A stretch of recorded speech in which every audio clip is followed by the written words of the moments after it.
Assalamualaikum warahmatullahi wabarakatuh. Salam sejahtera bagi kita semua.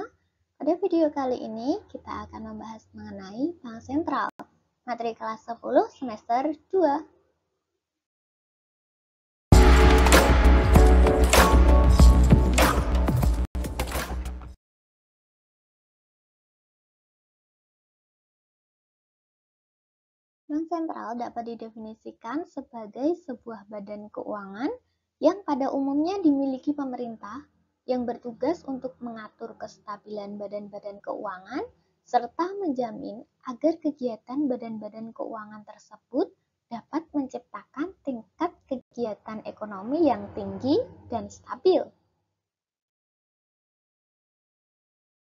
Fungsi bank sentral yaitu 1. Penerbit uang atau alat pembayaran yang sah guna memenuhi kebutuhan masyarakat. 2. Pelaksana dan perumus kebijakan moneter. 3.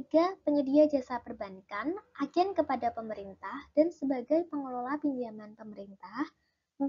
Kustodian atau mengurus administrasi dan mengamankan aset keuangan dari cadangan bank umum dan pembantu penyelesaian akhir transaksi clearing, cek, biliet, surat dagang, antar bank.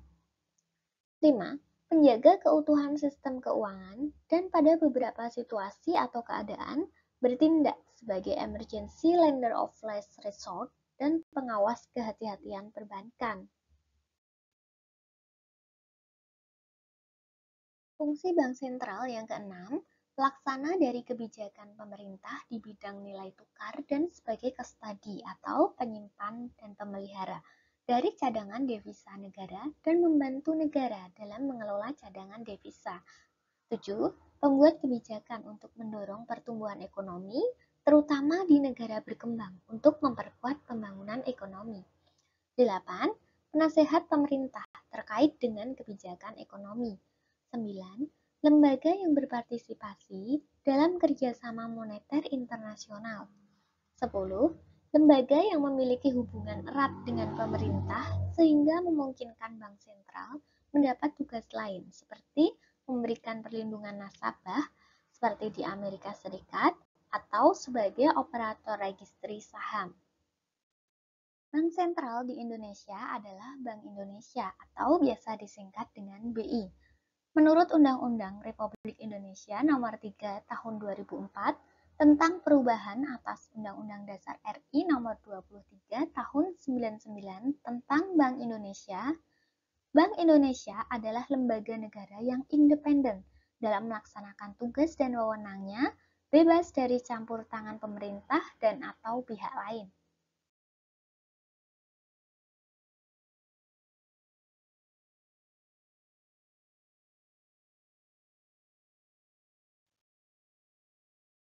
Tugas Bank Indonesia yang pertama adalah menetapkan dan melaksanakan kebijakan moneter. Kebijakan moneter merupakan kebijakan yang ditetapkan dan dilaksanakan oleh Bank Indonesia untuk mencapai serta memelihara kestabilan nilai rupiah yang dilakukan antara lain melalui pengendalian jumlah uang beredar dan suku bunga. Tugas BI yang kedua, mengatur dan menjaga kelancaran sistem pembayaran. Bank Indonesia adalah satu-satunya lembaga yang berwenang untuk mengeluarkan, mengedarkan, mencabut, menarik, dan memusnahkan uang rupiah dari peredaran.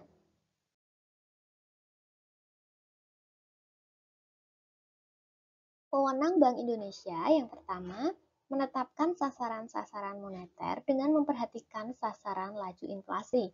Yang kedua, melakukan pengendalian moneter dengan menggunakan cara-cara yang termaksud tetapi tidak terbatas pada operasi pasar terbuka di pasar uang, baik rupiah maupun valuta asing, penetapan tingkat diskonto, penetapan cadangan wajib minimum, pengaturan kredit atau pembiayaan.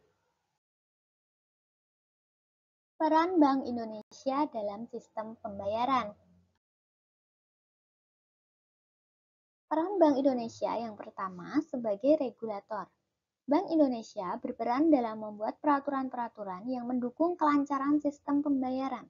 Contohnya, Peraturan Bank Indonesia Nomor 14/23/PBJ/2012 tentang transfer dana dan Surat Edaran atau SE nomor 15/23/DASP tanggal 27 Juni 2013 tentang penyelenggaraan transfer dana yang diantaranya menegaskan bahwa penyelenggaraan transfer dana harus Badan Hukum Indonesia. Peran yang kedua sebagai perizinan. Bank Indonesia berperan dalam memberikan izin terhadap pihak-pihak yang terlibat dalam pelaksanaan sistem pembayaran, seperti izin terhadap lembaga yang akan melakukan kegiatan transfer dana, alat pembayaran menggunakan kartu atau APMK, dan uang elektronik. Peran yang ketiga sebagai pengawasan. Agar kegiatan pembayaran dapat berjalan dengan baik, maka Bank Indonesia perlu melakukan pengawasan. Kegiatan pengawasan dilakukan terhadap proses pembayaran maupun terhadap aktivitas para pelaku yang terlibat dalam sistem pembayaran. Dalam menjalankan fungsi pengawasan sistem pembayaran, Bank Indonesia berwenang melakukan pengawasan terhadap penyelenggaraan sistem pembayaran melalui kegiatan monitoring atau pemantauan, penilaian, dan melakukan upaya yang mendorong penyelenggaraan sistem pembayaran ke arah yang lebih baik. Peran Bank Indonesia yang keempat yaitu sebagai operator. Bank Indonesia menyediakan layanan sistem pembayaran yakni Bank Indonesia Real Time Gross Settlement dan Sistem Clearing Nasional Bank Indonesia.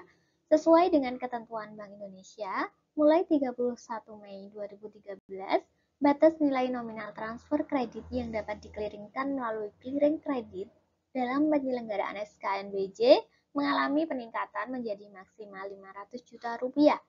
Adapun untuk Bank Indonesia Scriptless Security Settlement System, BI menyediakan layanan sarana penatausahaan dan settlement surat berharga. Peran Bank Indonesia yang kelima yaitu sebagai fasilitator.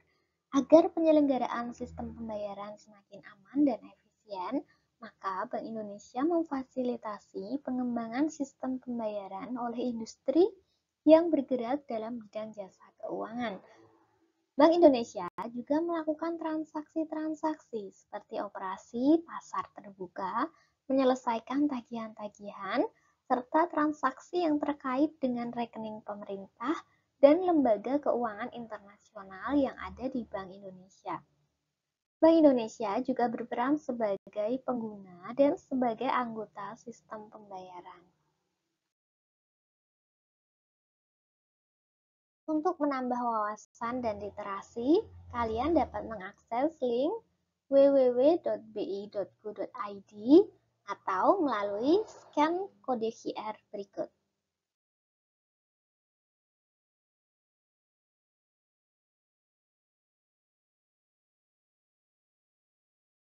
Sebagai akhir dari video ini, saya akan menunjukkan satu quotes dari Nelson Mandela yang mengatakan, pendidikan adalah senjata paling ampuh yang dapat Anda gunakan untuk mengubah dunia.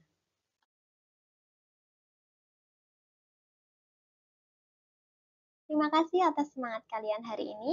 Sampai jumpa di video berikutnya. Wassalamualaikum warahmatullahi wabarakatuh. Salam sejahtera bagi kita semua.